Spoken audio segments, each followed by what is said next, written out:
You know, the words that Donald Trump used today, enemy from within, I mean, that's Hitleresque. That is right out of Nazi Germany. That is not constitutional speech. That is not the speech that we stand for in this country, where we believe in the rule of law. And the way that he talks about cities, that cities are full of his enemies. Why? Because they voted for Democrats. They voted blue. And so they have become his enemies. And that he wants to use the military in our cities. The military is designed, and our mission is to, excuse me for saying after 36 years, I still are. No, I think you're entitled to own it. But, after the military is to protect our nation.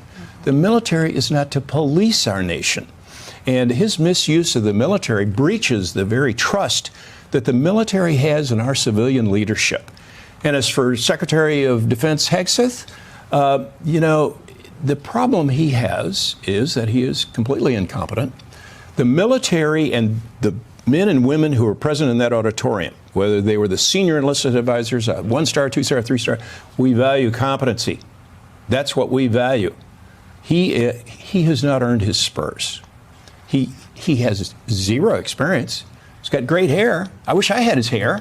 Okay, and I'm sure, Michael, you do too. Oh, yeah. But days. But I mean, the president made a joke looking out at the generals where he said, wow, you all look like you just came out of central casting. No, these are people who have studied, who have earned this position, who have seen combat. And that is why they are sitting there. Not because, Michael, they look like they could play the role of the general. And you and I watched.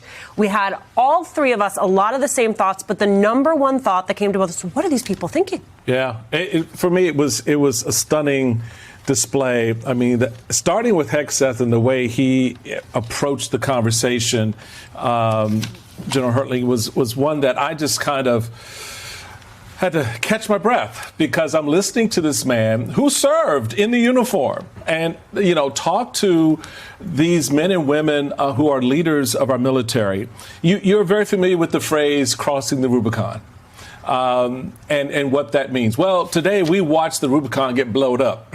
And they decided, to hell with crossing it, we just blow it up. That very, very important line between civilian leadership and the military, one that Simone aptly laid out at the beginning of our conversation, was an important line for a reason. And now what we're watching, sir, is this president and this Secretary of Defense, not war, because we're not at war with anybody, except to the extent that they want to create a war within our country. But this president and this secretary are now drawing lines that are inappropriate to the Constitution, and definitely an insult to the men and women who serve in uniform sitting in that room, who were called to be there. How do you, sir, if you're talking to them, what do you hear? And what do you say to them? What should we as a nation be saying to them, irrespective of these two individuals who today, I think, blew up that Rubicon? Yeah, I'd say, Michael, to begin with, that we've created a bridgehead over the Rubicon. It's not just crossing it. We've put some things on the other side in a big way. You ask if I'm talking to them. I am. I won't talk about those conversations that I've had with active duty members of the military. But the ones I've talked to are insulted by what happened today, especially the women that I've talked to. Some of the women that I've spoken to. I know the men and women that were in that room. Many of them work for me. I haven't been retired that long.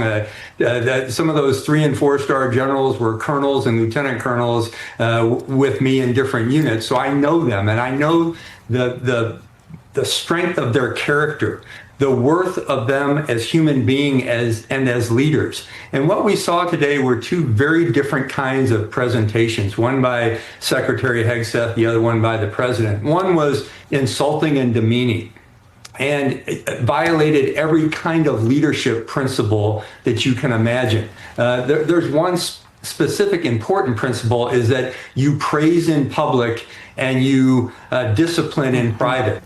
Well, we had a Secretary of Defense who purposely brought people into an auditorium with one camera that they got to choose, And in fact, in front of the entire nation, he basically berated them. And my jaw was dropping too as I watched that portion of the ceremony today. And yes, Secretary Hegseth did serve. And truthfully, he talked to these senior ranking officials who have many more years of experience than he does, much like he probably talked to his platoon as a platoon leader. And that was the difference. And he was probably not that good of a platoon leader. I don't know for sure, but I would guess that based on, first of all, some of the things in his book, which, by the way, he quoted today, quoted from his own book to these generals and admirals, which I found a little bit discouraging. But then you transition to the president, who for 70-some minutes told a lot of lies that have all been fact-checked. He included some facts that the men and women in the room know more about than he does. When he said he solved 7 wars, I guarantee you there were generals and admirals from those war zones who will say, not so fast, bud, we're there. And none of these wars have been solved or completed. There's been no peace agreements in any of these locations. So, that's just an example of some of the things we saw today. And to get to your key point, I think, Michael, is yes, it politicized the military and it put a further wedge in that civil-military relationship, which is so important to any democracy. There's a lot of people asking me, and I'm sure General Enyart feels the same, how come the generals aren't doing something? How come the generals don't say those? And it's because we don't do those things. That's called a coup. And in a democracy, you try to do your very best to support the individual who got the most votes in the election. And unfortunately, well, I won't say that, but Mr. Trump got the most votes, and Secretary Hegseth was commissioned into this job by a vote from the senators. So these are the individuals we have to work with. And that's what those very stoic, straight-faced military personnel did in that theater today. And quite frankly, I'm proud of them. And I'll say one more thing. I'm exceedingly proud of all the men and women I served with over 4 decades, and they are not anything like Secretary Hegseth described today.